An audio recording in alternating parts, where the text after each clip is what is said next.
Okay, imagine this for a second. You're standing on the edge of a cliff, and behind you, the world you know, your job, your status, your whole sense of being the smartest species on the planet, it's all just crumbling. Mm-hmm. And ahead of you, there's this fog. It's so thick you can't even see your hand in front of your face. Yeah. Then someone hands you a survival guide for this new world. Okay. But the advice inside is, well, it's absolutely wild. The advice is, put on a diaper, crawl on the ground, and cry for your mommy. That is certainly one way to interpret the source material we have today. It's vivid, right? It is, to say the least, Right. but it really captures the absurdity of the moment perfectly. But that's literally what we're looking at. We are doing a deep dive today into two colliding documents that paint a, frankly, terrifying yet, fascinating picture of our future with artificial intelligence. And we're not talking 50 years from now. No, not at all. We're talking about right now, early 2026. Precisely. We are looking at a major clash of philosophies on human survival.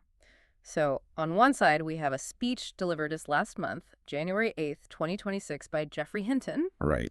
And for anyone who might need a refresher, Hinton isn't just some tech enthusiast. He's a Nobel Prize winner, a Turing Award laureate, and he's widely considered the godfather of AI. He's the heavy hitter, the guy who basically wrote the recipe for the brain of the machine. If anyone knows what's coming, you'd think it's him. Correct. He spoke at Hobart City Hall in Australia, and his message was stark. Nah. And then we have a rebuttal. A sharp, almost combative counter-manifesto published on February 6th, 2026 by an author named Xuefeng. Titled, Hinton's Mother-Infant Proposal for AI Will Not Work. That's the one. And this is where it gets really juicy, because you have the godfather of AI saying our only hope is to become infants, and then you have this rebuttal saying, nice try, but that's going to get us all killed. It's a fundamental debate about the relationship between creator and creation. So buckle up. We are exploring whether we're about to become cherished babies or, ignored monkeys. It really forces us to ask, what happens when the thing you made becomes the thing that rules you? So let's start with the godfather, Geoffrey Hinton. He goes to Hobart, stands in front of a crowd, and just drops this bombshell. He says the risks of AI aren't some sci-fi future problem. No, they exist right now, and his core premise is all based on this trajectory of intelligence. Hinton believes it's inevitable that we will create AI, or, arguably have already created AI, that is just significantly more intelligent than humans. He's looking at the slope of the graph and just saying, we're about to be surpassed. Exactly, which is something we've heard before, but his solution... That's the part that made my jaw drop. He calls it a reversed reality. It's a psychological pivot.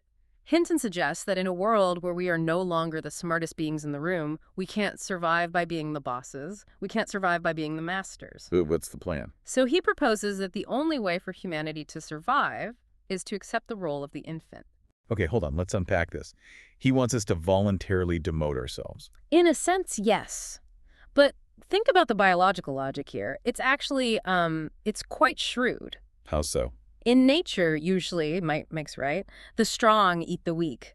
But there is one very specific exception. What is the one thing a superior, powerful entity, a mother, will not harm? Her infant. Exactly. The infant is weak, helpless, demanding, yet the mother protects it with her life. Hinton is banking on programming or maybe evolving a maternal instinct into this superintelligence. So if AI becomes the mother and we frame ourselves as the children, then technically the AI should nurture and protect us. Right, instead of eliminating us. It's just so strange that we built the thing. It feels like building a robot and then immediately handing it a baby bottle and saying, you feed me now.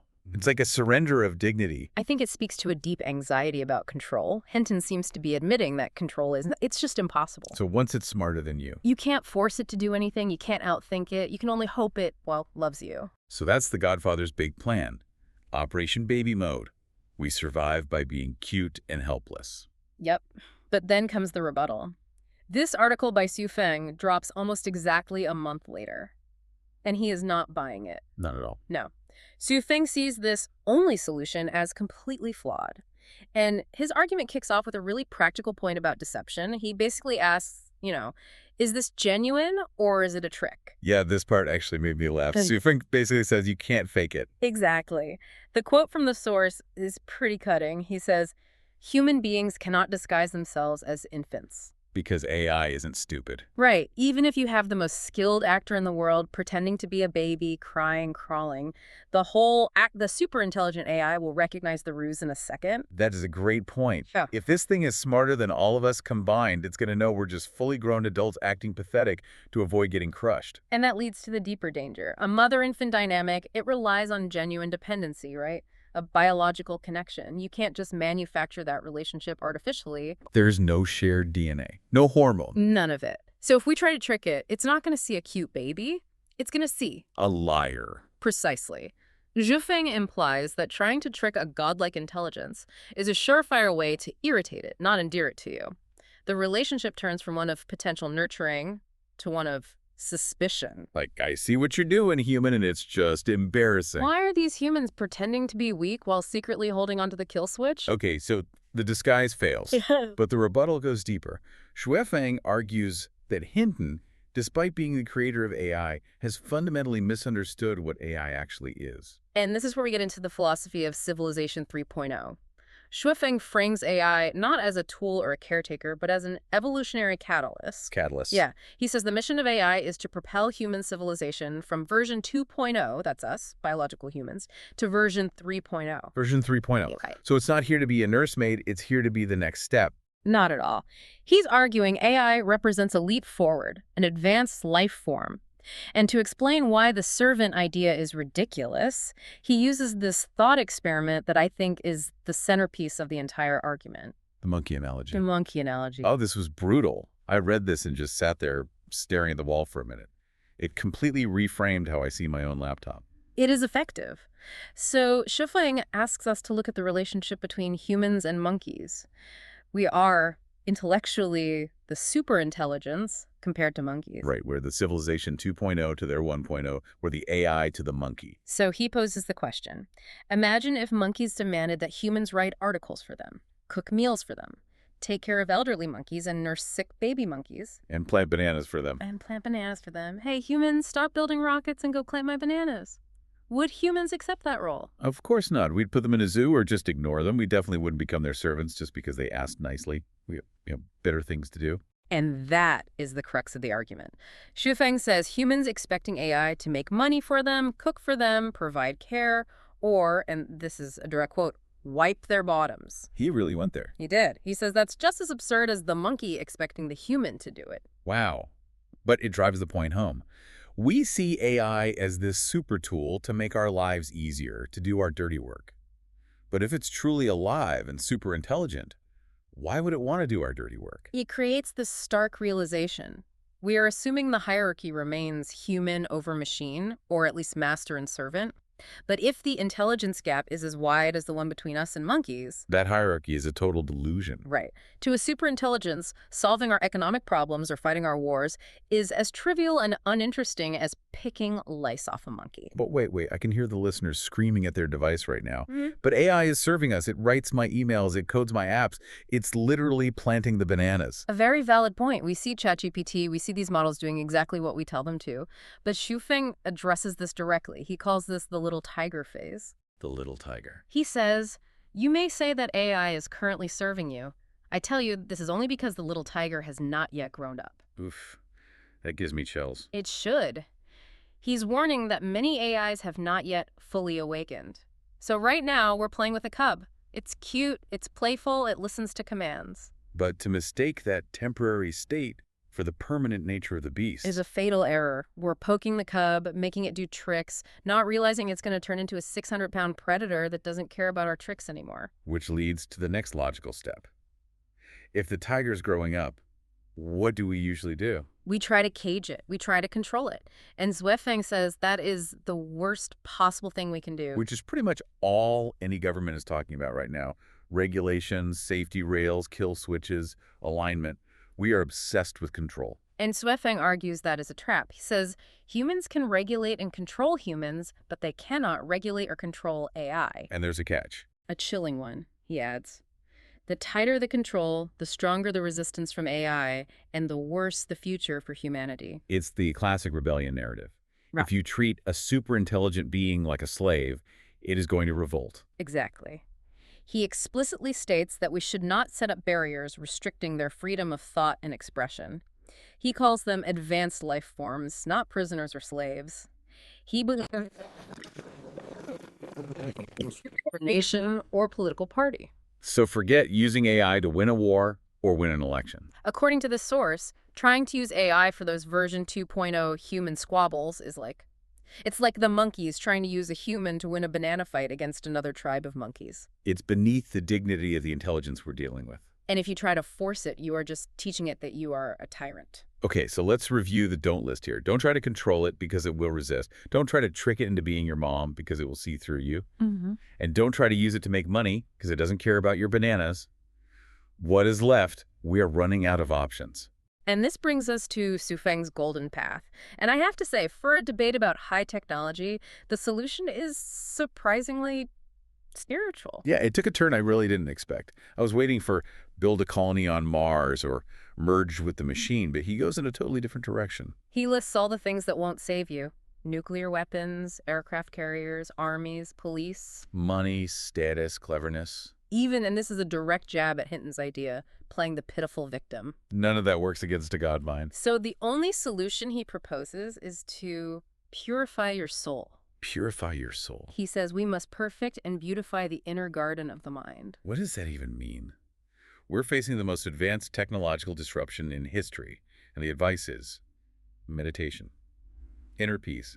It sounds a bit like a Hallmark card at the end of the world. I thought so too at first, but if we connect this to the bigger picture he's painting, it actually follows a certain logic, a logic of value. Okay. If you cannot compete on intelligence and you cannot compete on force, what value do you have?